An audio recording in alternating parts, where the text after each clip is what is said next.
All right, folks, welcome in. It is John from Casino Gaming Central here on House Edge Live.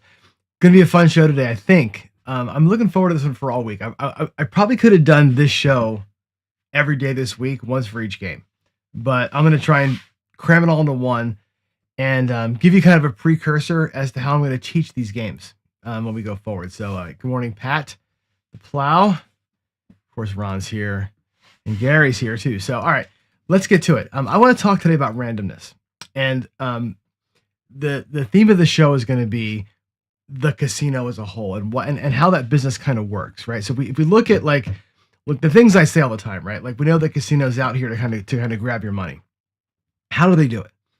Well, one, the games are all rigged against you, and not the rules are against you so much, but in some cases they kind of are. But it's really the payouts, right? The house edge is what gets you in the end. You can play every game and win exactly the number of times you're supposed to win. I'll show you what those numbers actually are. If you win exactly the number of times you're supposed to win, you still come out on the wrong side of it because they don't pay you according to those actual odds. At a 50-50 game, you get paid 49 effectively, right? So that extra cent that they take is the reason why they can stay open forever, and we will eventually lose our money unless we stop playing. Also, they have this genius way, and you all know this, right? This genius way of sort of, the lights and the glitz and the glam and making these really complex and cool looking table games that kind of suck us all in. That's a big problem too. Ultimately, what you'll find today is that gambling at any casino game is no more complicated than picking rocks out of a bag, which is how it got started back in the ancient times. It's no more complex than picking rocks out of a bag. And I'm going to show you what I mean by that today by breaking some of these games down and literally picking rocks up out of a bag. That's what I'm going to do. I'm going to show you how these games work, but nobody would do that. So they make them exciting by having lights and sounds and music and really complex layouts and dealers and everything else. It all boils down to this. As you'll see in a minute. So with that said, once we get through today, as we go through the series, you're going to be building up these tools. We're really working today a lot on the eye, the intelligence, the skills, the understanding of how these games really work, and then how much money do you want to invest in the bag by pulling rocks out of the bag? How much money do you want to invest? That's your risk appetite. But really today we're talking about the intelligence piece. I want to build up some knowledge here, kind of as we go. So with that said, let's switch in and we'll take a look at randomness in certain games. Now, Baccarat, I actually want to do Baccarat. Should I do Baccarat last? I'm going to do Baccarat last. Because the demo for Baccarat is actually really cool. Let's do the other ones first. And we can actually start at the easiest ones. We can start with Craps and Roulette, because Craps and Roulette actually are super simple. Okay? The odds in these games are variable based on what you bet. I'm actually going to go to my table here. Let me get my keyboard and mouse out of the way here and go down here. And I want to show you what I mean by this. Oh God, look at that. Where did that come from? That shouldn't even be there. Hold on. That, oh my God, that's so old. Okay, there we go. The bankroll build. This is, wow, really, John? This has got to say random. And I wish I had, hold on. Real-time editing here, right? Random. NS. There we go. Bang. Okay. What I really wish I had is a roulette layout that I could show you the roulette stuff on here, but this will suffice. Okay, so let's take a look at craps. Now, let's use the across bets. Or actually, we'll use the 4 and 10. Waylon loves the 4 and 10. Are you ready? The 4 and 10 work like this. You've got, as you know, 3 ways to win a 4. You got 3 ways to win a 10. I should make those in green because green is the color of winning, right? We'll do 3 ways to win the 10. You have 3 ways to win the 4. You've got how many ways to lose on these bets? Right? 1, 2, 3, 4, 5, 6 ways to lose. Okay? The 4 and 10 and the 7 are the same. In total, you have 6 ways to win. You have 6 ways to lose. And again, the game looks really cool, right? You don't see the red. All you see is where your bets are. All you see is that you have bets here and you got 3 ways to take the money and it's all good. The dealers are having a great time. You're having a great time. It's lights, sounds, action, camera, the whole thing. What it boils down to, though, is when the dice roll, you have 6 ways to lose. You have 6 ways to win. and everything else doesn't matter. So what we do, this is going to be not one of Ken's envelopes. We're going to put the chips in a bag. Okay. Now I could put the other 24 chips in a bag as white chips, just as noise, right? Here they are. That's 12 out of 36. There's what do we have here? We have 5, 10, 15, 24. There's the other ones. There's the ones we don't care. The rolls we don't care about are in here too. Okay. Here's the game of craps. You ready? The game of craps is this. We're gonna mix all this crap up. Right? Shuffle. This is randomness. This is the back wall. This is the back wall. Right? We're gonna close our eyes, which you can't see. My eyes are closed. I'm gonna reach in here. I'm gonna grab out a chip, and we're gonna go bang. Oh, it's probably a 6. Didn't matter. Nothing happened. Right? Next roll. Reach in the bag, grab a chip, and maybe we get a color this time. Nope, it's a white one. Nothing happens. Reach in the bag, grab a chip, and maybe this time we'll get, we lost. Okay, that's the game of craps. That's literally betting the 4 and 10. Reach into a bag of chips that are multicolored. Either you win, you lose, or nothing happens. That's the whole game. Okay, now if that was the game, right, if you walked up to a table and said, look, here is 50 of my hard-earned dollars, right? And it said, look, here's $50. Just let's pretend that this was blank. It was a black screen. Walk up to the table and say, here's $50. They hand you the bag. You reach into the bag and go, with your eyes closed, of course, and go, bang. Nothing happened. Do you want to try again, sir? Yes, I do. Okay, cool. Reach into the bag. And you keep doing this until you win or lose. That literally is how craps works. Okay? It's no more complicated than that. And you can do that with every bet. You can simulate every other bet out here in the same fashion. If you think about just how silly this is. Okay? Let's go on the inside. Let's take all these chips back out here again. The inside. Inside betting has how many ways to win? We've got 18 ways to win. You got 10 ways to win the 6 and 8. You've got 4 ways to win the 5, 4 ways to win the 9. It's 18 ways to win. So if I put 18 green chips in the bag, okay, this is going to be a little better example, right? There's 5, 7. Do I even have 18 chips? 15. There's 18 chips. You got 6 ways to lose. You always have 6 ways to lose, right? And then you've got 18 and 6 is 24. And then you're going to have 12 ways to not lose, right? That's going to be your 4 and your 10. And there's your horn. So again, in craps, in the bag goes the ones we don't care about, the horn and the 4 and 10. Into the bag we go. There's our ways to win. There's our ways to lose. Shake up the bag. Randomize the whole freaking thing. Sir, how much do you want to bet? Okay, oh, you know what? I'm going to bet $160. We're going to put $160 as my bet. Again, make it the blank screen. There's 160. Reach into the bag. Okay, reach into the bag. Now, I should multicolor the green chips. The green chips should have different colors for the 4 and 10, or the inside. But anyway, let's reach into the bag. Again, I'm just going to reach. My eyes are closed. I have no idea what I'm doing. Just going to grab one of these things in, right? Bang, bang, bang. And there's a white. I got a horn number. Who cares? Okay, back we go. Of course. 160, sir. How much do you want to bet on that? Okay, here we go. And we have I got 2. That was another white one. Another horn. Wow, can you imagine? How mad are you when you're on the inside and they're rolling 4s and 10s in the horns, right? Shake it up. Grab one. Oh, we win. Great. We got a green chip. We win $35. That's craps. Whatever betting you're doing, if you want to go across, all you're going to do is put 24 chips in instead and take 6 whites out. You're going to take out the horn numbers, basically.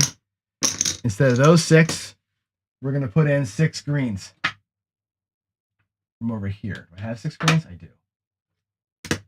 Yep, I have exactly 6. There's my 6 greens. I'm going to bet across. It's one. I'm sorry, that would have been 110, the last bet. Now we're going to go 160 across. 160 across. Bang, reach in the bag, and freaking get what you're going to get, right? That's it. There it is. There's a winning chip. All right, that is craps. Roulette is the exact same thing. If I were to do the same demonstration with roulette, and I don't have a roulette table or roulette board here, but let's do a roulette better, okay? Let's take my dozens guy, okay? So dozens, if I play 1 dozen, okay, there's going to be 5, 10, there's my 12. That's a dozen. A dozen winners. Now, I would have to get a lot of chips here. I'm not sure if I have enough to do it. I'm going to muck all these chips out the way here so we have room to see what's going on. In roulette, it's the opposite, right? It's every single roll. There's no like, try it again next time, sir. There's always you lose. So if I take black chips, and I think I've got enough, there's a dozen winners. 5, 10, 15, 20. There's 25, or there's 24. There's the other 2 dozens, 0, and the double 0. Okay, that's all. Blacks are losers, greens are winners. And again, on roulette, put it all in the bag, shuffle it all up, and look at that. Look how hard that is to win. When you look at betting a dozen in roulette, that's what it looks like, by the way. There's a lot of losers and not a lot of winners. Again, throw them in the bag, jumble it up. I'm going to put, let's say, $100 on the first dozen. Mix it up. Reach in. What do I have? Oh my God, I got a winner, right? So we win $200 and Bob's your uncle. That's roulette. Now the question is this, right? I can do this all day long, of course, and it'll be boring. Would you play that game? Would you walk into a casino and say, look, here's $100. I want 12 winners in the bag. I want 24 losers in the bag, or 26 losers in the bag. And let me just reach in and grab one. Would you do it? And the answer is no. You'd be a fool to play that way. Nobody would ever do that for a couple of reasons. One is you can see how poor that looks, right? Your chances to win and lose, especially with the roulette example there, are horrible. It looks bad. Number 2, that's boring as all get out. Who would stand in line to do that? And I mean, I'm asking that question honestly, because we are here a little bit to have some fun, right? Who among you is going to stand in line to play that game? Nobody is going to do that, because that would suck. It'd be boring. We need the light sounds. We need the adrenaline. We need the rush to make the games cool, right? But that's how those games work. However many ways you can win, however many ways you can lose, throw them in the bag, play by the rules. That's literally the whole game. That's craps and roulette. But the other games, I think, are a little more interesting. Let me squeeze back up here. We'll do a little bit of blackjack for you, because blackjack is interesting. Okay, with blackjack, we win, and I'm gonna go back to the other screen really quick so you can see this. Let me go here. Okay, with blackjack, here's the winning combinations. Okay, you'll win about 42% of the time. You'll lose about 49%. These are rough estimates. There's a decimal point in there somewhere. Okay, I told you yesterday, blackjack is not a 50-50 game, but the house edge on the game is about 0.5%. Why? How can you have a game where you lose way more than you win? You lose 42% or 7% more than you win. And you tie, of course, a few times in there too. But the game ends up paying as though it were a 50-50 game. Why is that? It's because of double downs and splits. You have some hands are double downs, some hands are splits. And when you combine those two together, when you have some doubles and some splits, which is chances to get more money on the table, it closes the gap to where your money won, because you can win twice on twice on a double, twice on a split, obviously. The money that you can win overcompensates for the 7% that you're losing more than you should. That's how blackjack works. This is why I said yesterday, you can't play blackjack and not do the doubles and splits. If you don't do the doubles and splits, you're up against it 49 to 42. That's your expected rate of loss, roughly. Again, these are rough percentages. That's why you have to do the extras. So if I go back down to my bag of tricks here and we do blackjack, how does blackjack look in this system? Well, what we'll do is we'll take 42 wins. I'm going to take green chips. This is going to be a big bag of shit here, right? It's going to be 5, 10, 15, 20, 25. Oh, I got that right. 30. Oh my God. 35, 42. There's your wins. 42 wins. Okay. There they are. 42 wins. We have roughly, I'll put the ties as whites. Roughly 8 ties. Okay. The blacks, we'll do a split and double down. Splits are there's about 10 double downs out of 100. There's about 3 splits out of 100. So the black chips are double downs and splits. The green chips are your wins, just a natural win. The whites are ties, and we'll do the reds. I need, how many reds? 40 something reds, 49 reds. Wow. Do I even have 50 reds? I think I've got 5, 10, 15, 20. There's 20. There's 45. There's the 49 losers. Okay, there's 49 losers in the reds. There's 44 winners in green. Okay. There's our tie, our splits, our double downs, and our ties. And again, all that shit goes into the bag. And here's what's going to happen in blackjack. And again, you have more ways to lose than win. More likely to pull a red chip out than a green chip out. Once in a while, we're going to get a tie. And again, do my best. I'll go down here to mix it all up the best that I can. And this is loud, right? All right, there we go. It's all mixed up.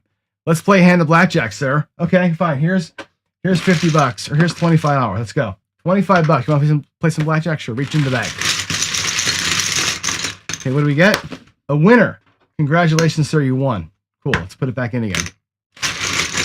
We'll keep our stack over here. Reach in the bag. I want to get something fun, right? I'm gonna cherry pick a black. Let's just cherry pick a black. We get a black one. Okay, let's say a black is a double down. Okay, cool. You pulled a black one out. Sir, you want to double your bet? Let's say it's a double. Sure. Double the bet. What that means, that goes back in. And for each of the 2 hands, let's say it was a split. We split. For each of these 2 hands, we randomly pick. That's a winner.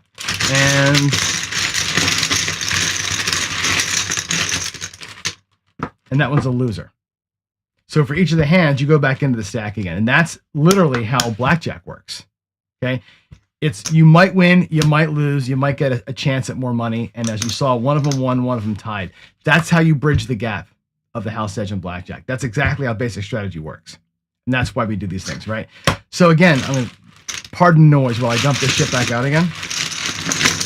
But that's blackjack, right? And again, I could have reduced it down. I could have made it, whatever, 22 and 24. It doesn't matter, okay? That's literally, this pile of shit I got in front of me, that is how the casino works. But without a dealer and without the music and without the free drinks, nobody's going to walk up to a table, drop $100 out there and go, let's see what happens. Oh, I lost. Nobody's doing that game because it's boring, right? So the casino's figured out the way to make it super exciting and make it fun to take that chance. Because all these things every game in the casino ultimately is a game of chance. Just like this. All right, let me go back to the screen here while I'm doing this. I gotta muck this stuff up here. So give me a second. And I'll let you look at Baccarat. And Baccarat to me is the most interesting one of all of these. So let's go to Baccarat. Okay, while I muck the chips. Baccarat is interesting because Baccarat is not random. Not random in the way that you think it's random. Okay, Baccarat is a predetermined set of outcomes. And let me get my chips all reset here. I got to count them out for you. And as I'm mucking, I will count. So I've got to get 44 winners. 44, we'll do 44 players. There's 5, 10, 15, 20. There's 24 greens. I need to get another 20. Good Lord. This is gonna, I should have had this. I should have enough chips ahead of time. But, I'm poor, so I can't afford to buy 1,000 chips, right? All right, let's get another 20. Jeez, Lou. 5, 10, 15, 20. I'm missing one green. There it is. Okay, there's. All right, let's go back here. I want you to consume the numbers. All right, it's 44 ways to win as a player. and there's 45 ways as a banker to win in baccarat, and there's 9 ways to tie. Typically speaking, in a typical blackjack shoe, these are the numbers. I'm gonna go back to my craps table here so you can see it. Here are 10, 20, 30, 40, 4. That's your player wins, the 44% player. Here comes the bankers. 5, 10, 15. There's 20. Oh, too high there.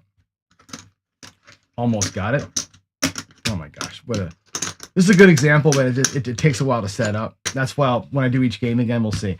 All right, there's 5, 10, 15, 20. 5, 10, 15, 25. That's 45 ways to win. This is 44 ways to lose. That's how close baccarat is, by the way. Baccarat is literally that close because of the way that the dealing rules work. This is how close to a tie game or a 1-to-1 game baccarat actually is. Let's put the rest of these chips away. We don't need them.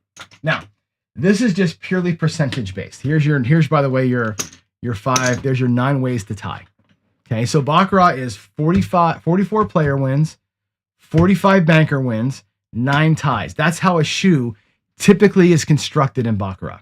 Okay, let's shuffle the shoe because remember in baccarat there's no player decisions, there's no hands, nothing changes. So once we shuffle the cards, I'm going to put all the cards into this virtual shoe here. We're just going to put them all in here. I'm going to shuffle them up, and this is going to blow your mind when you see how baccarat works compared to the other games. I'm never going to reach into the bag. With Bach, you don't reach into the bag. Check this out. We're gonna take the bag. I'm gonna shuffle it down here. I'm gonna in my lap. I don't want you to actually hear it because it's kind of loud. I'm just gonna shuffle these chips as best as I can. Okay. It's gonna take a minute while I do it because I want to make sure we have a really good random shuffle. Matter of fact, I'll dump them back on the table. And we're gonna really shuffle the shoe.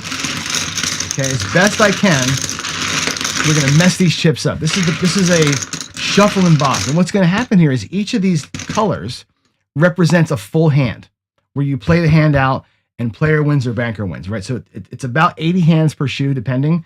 We have 100 and some chips here. So it's roughly 1 full shoe of baccarat, right? Now, as I shuffle these things up, you'll see them hopefully getting mixed, okay? What I'm going to start doing now is stacking them up. I'm going to put them right here into my chip rail. Okay, I'm going to start just grabbing a random stack. I'm just going to put them together here, like so. Okay. And I just drop them on the floor. Oh no. Just get them going. Can you see what's forming, by the way? If you look at my rack here, as I take the shuffled chips and just kind of randomly stick them in here, right? What are you seeing in the shoe? Okay.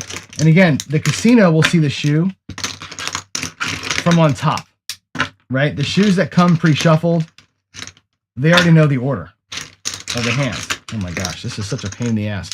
Here we go. These are the last parts of the shoe over here. All right, here we go. Ready? You see the shoe like this as a player. You see the shoe, let me do it from the front. I got it like this. You see it like this. Let me get it from the camera. Bang. You see the first, all you see is what's coming next, right? That's all you see is the next hand where's my freaking camera? Right there. The next hand that's going to be dealt. You see this, right? The first hand, this shoe is going to be a tie, okay? In reality, you have no idea what's coming next, by the way, right? So players go, oh, it's a tie, which means the next one's going to be something cool. Well, the next one's going to be a bank. Okay, cool. Now it's a player, right? Oh, now it's a bank. We're in a choppy ass shoe. We're in a choppy shoe, guys. Right? Here's the thing. Because the shoe is shuffled already, all of the outcomes are already known. Okay, if we started from here, from this side, and again, I know I can't really get it to be properly like lined up.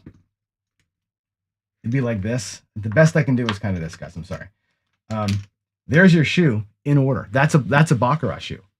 And what you can see in here is that players think that it's random. They think that by shaking their purse or by putting the rubber ducky up or by reading the tea leaves on that little card, that they can tell what's going to happen in this shoe, and they can't. It's already been dealt. The shoe has already been dealt. Every outcome is known. This shoe is going to go tie. If you can see, I'm going from this side over here, right? Because for me, it's backwards, right? It's going to go tie. We can go from your side. Doesn't matter. Let's go from your right side. But let's just say that we cut the shoe. We put a cut card in there. Doesn't matter, right? This shoe is now going to go banker, player, player, player, banker, banker, player, banker, banker, player, bank, bank, bank, tie, bank, player, tie, bank, player, player, bank. 4 run of player, banker, 2 players, banker, 4 players, banker, 3 players. And then we're going to go bank, tie, bank, bank, tie. Everybody on the table, when this part of the shoe happens, everybody's going to go, oh my God, we're going to put $1 billion on the fucking tie. This is what people do, right? They're looking for patterns. That's how people read those cards. They're looking for these patterns. This is baccarat. The shoe has already been shuffled. There's no changes you can make, no calls you can make, no bets you can make that change the order of what's already been shuffled. Baccarat is already shuffled. And if the people that think that the shoes that come pre-shuffled are rigged, they aren't rigged. It's just this. It's just this. Who cares? Who cares what this is, right? They could do one of these. They can make it a 9-player run in the middle of that shoe that you don't see coming, right? But there's nothing that happens in here that determines this is coming. There's no way to know that that's on the way when you're way out here in the front of the shoe. You're going to run into this great run of player, but you don't know that, right? That's baccarat. I think when I first did this was an eye-opener. My dad made me do this actually when I was like 15 or 16 years old. This is what we did. He showed me this. We did it with game board pieces, not chips. This is genius, this game. Look at all the superstition. Look at all the people who track stuff on the roads and all the pills and everything else that people do in baccarat to try and guess what's going to happen in a shoe. It's already been done. The shoe is already over. In the casino, doesn't matter what order they put these things in. It doesn't matter if you cut it, if you don't cut it, the same runs are going to be there. All the same outcomes are going to, if I just go from here and jump into here, right? They're all going to still, is that easier for you to see? They're all still going to be here. Doesn't matter. You're the ones that are betting player, bank, tie based on what you see coming. This feels like a pattern. It is not a pattern. It is just random outcomes in a thing. Somebody once described this to me as this. Somebody once described this as baccarat is like a vending machine, right? Where sometimes you get candy and sometimes you get pickles.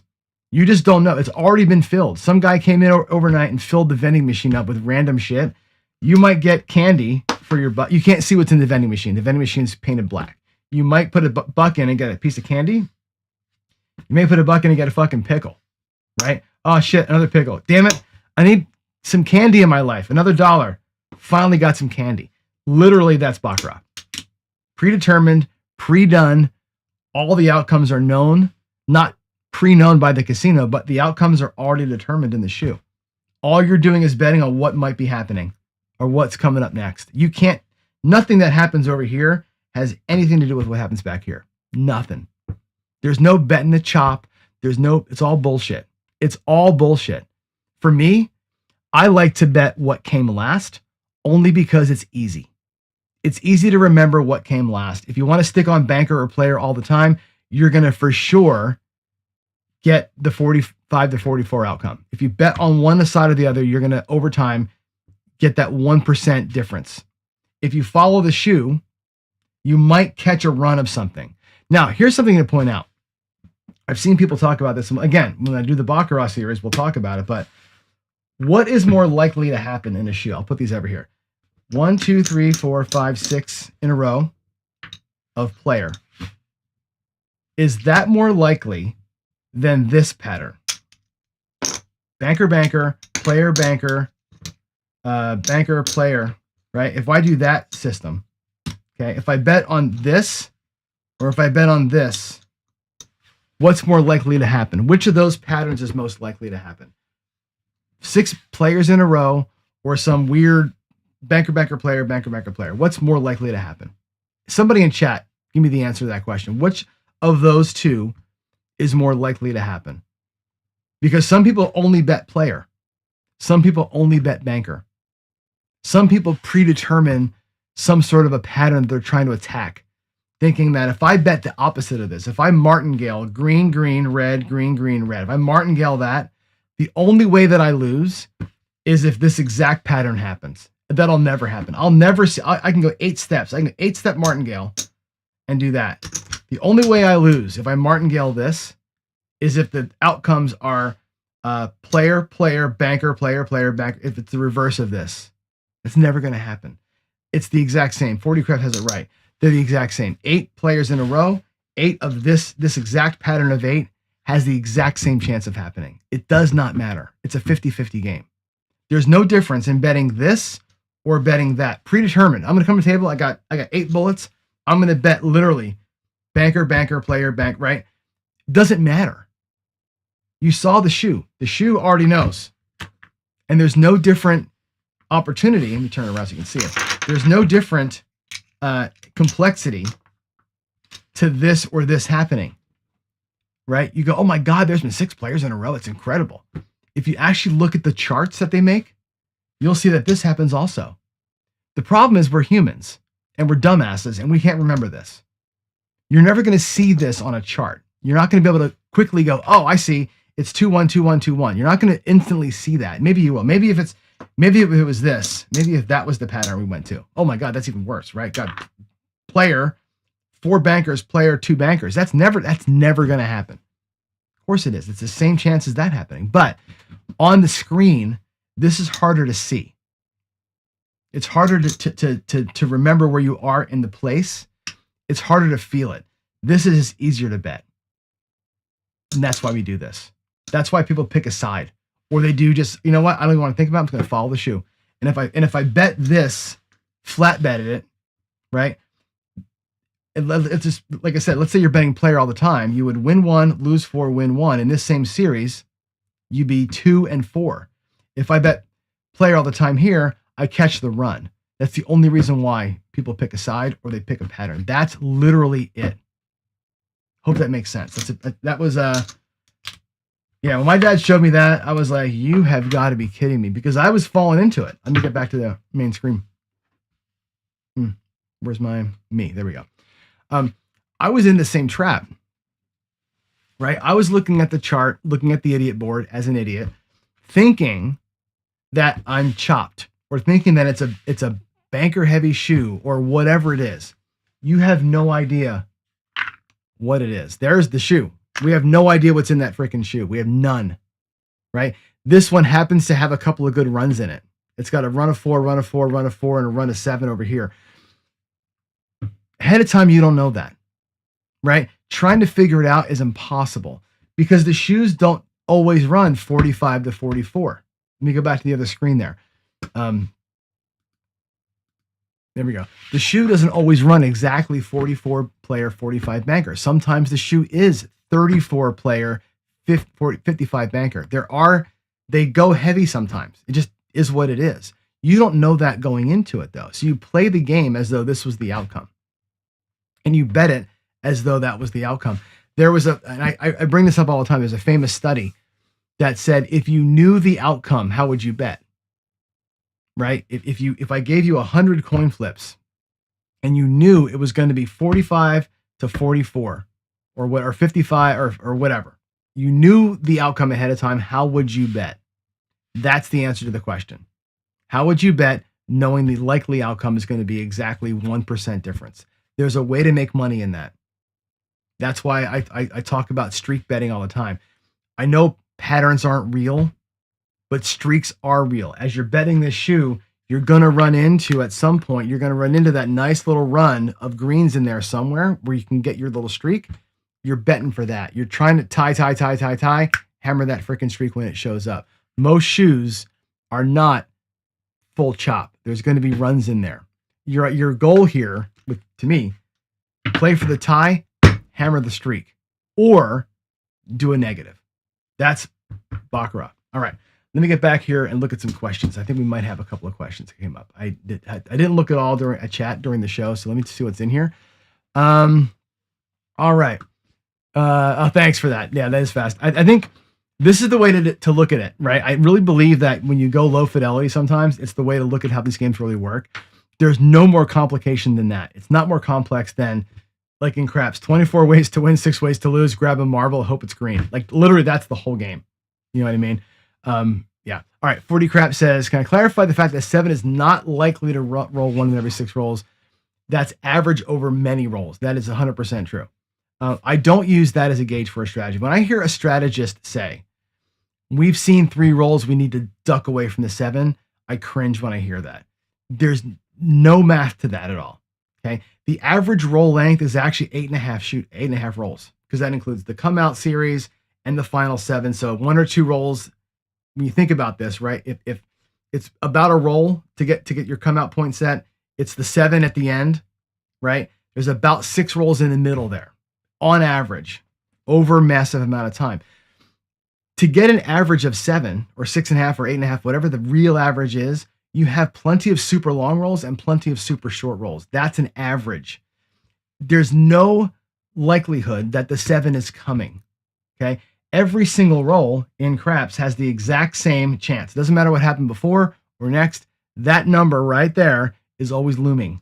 You have a 1 in 6 chance every single roll for a 7 to show up. It doesn't become 1 out of 3, 1 out of 2, 1 out of 1 the longer the roll goes, like some people think. I don't duck the 7 after roll 3. I think that's fallacy or lunacy. I don't believe in that. Every roll to me has the exact same chance. I'm going to maximize every roll that I get. I take my 1 in 6 chance every single roll. It doesn't compound unless you're betting it ahead of time. And I said this before. If I were to bet you 1 roll at a time, what the outcome's going to be, 1 in 6 chance. And Matt from Dice Data is here. He can confirm this. Okay. If I were to say to you ahead of time, I will bet you X amount of dollars that you will not roll 2 7s in the next 5 rolls, that's a different story. That's different kind of math. Now you're clustering them. On a per roll basis, you're 100% right. There's no difference. No difference at all. Every roll is the exact same thing. All right. Did my nose get bigger? I think my nose got bigger, Vic. Yep. It's all that gin I'm drinking. So yeah, thanks for noticing. I appreciate that. It's actually a very high definition camera. It's a 4K camera that's about 2 feet away. So it makes me look like an old gin drunk, right? Your local has low minimum video Bach. I would never play video Bach. I don't know how that game works. If it's randomized if they reshuffle every time and you get a brand new hand, I do not know how it works. Or if they pre-shuffle a thing. My suspicion is state gaming laws are going to require that it match the table game. Most of those electronic games have to match the table game to some degree. But as a coder, I know that if I can code it, it can be coded a certain way. So I don't know that I trust it, and I don't know how it actually works. If it works that same way.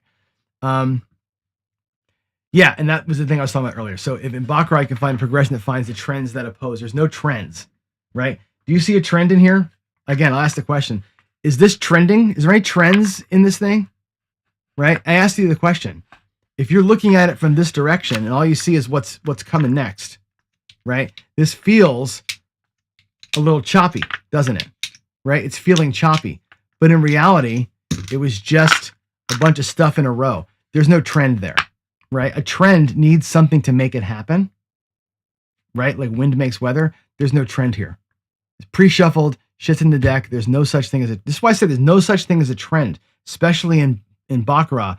But Baccarat is the one game where more people believe in trends and predictive analysis than any other game. Nothing you can do with any kind of tea leaf reading, with any kind of card counting, with any kind of anything is going to tell you that this run right here of greens is coming. There's nothing up here that predicts that. There's no trending. It's all randomness, 100%. But it's predetermined. But Baccarat's predetermined randomness. All right. Let's see. What else we have in here? We need a Frankenstein monster for Gambling Man Tales. John, Ken, and Waylon. Yeah. We should do more collaborations, actually. It's kind of fun. We should do more collabs. I like just talking about this stuff. To me, talking about this stuff is when you go, oh, and like Dan, you're saying mind blown. My mind was blown this when I was a teenager. And I've changed the way that I approach the game since then.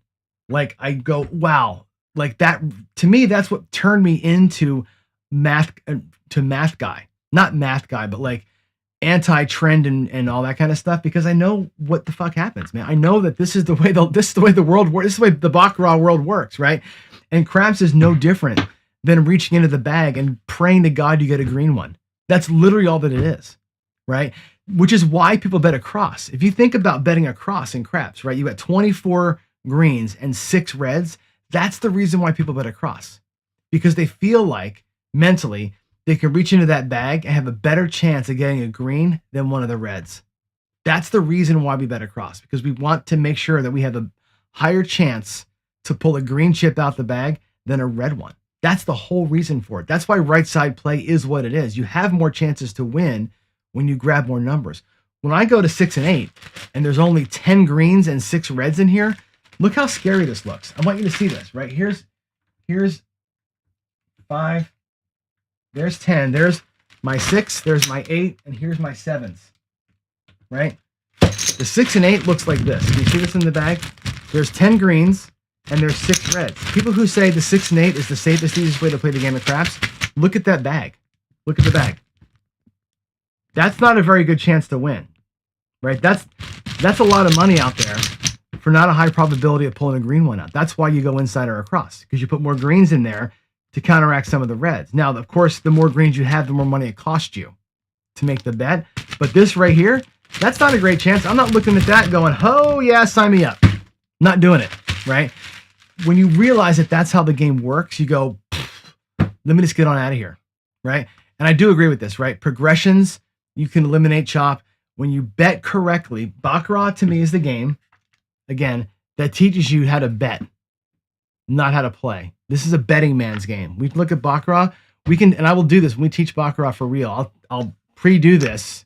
I'll deal cards too, but when we see this right here, this is, we can just lay this out and bet this shoe over and over again. We can take a look at it. All right. I think that's it. 8:15, time to go. Got to run. Anthony says, but if I bend the cards the right way, doesn't that mean I predict a winner? For sure. You bend them and tear them and take a bite out of it and whatever. None of it matters, man. You know that. None of it matters. Dice Day, the Baccarat request that you're getting, the thing with Baccarat requests, there's no strategy. It's just, it's a 1-to-1 bet, and it's just progressions. It's how good or bad did the Fibonacci work today? How good or bad did my streak hunting win today? Baccarat is a game of luck, man. That's it. All right, I'm out of here, guys. Today was a good example of this, right? Keep in focus, right? Follow the plan, observe conditions. Thanks, Lou. Controlling emotions, understanding the game and the odds. That was all about today. Stay disciplined, and above all, keep it simple. These games are no more complex than what I just showed you. Remember, when you're at the craps table, remember that. Here's a good example. You're betting inside. There's 18 greens. There's 6 reds in that bag. You pull out a green chip. There's no reason in the world that says the next one's going to be green. It's the same bag of shit.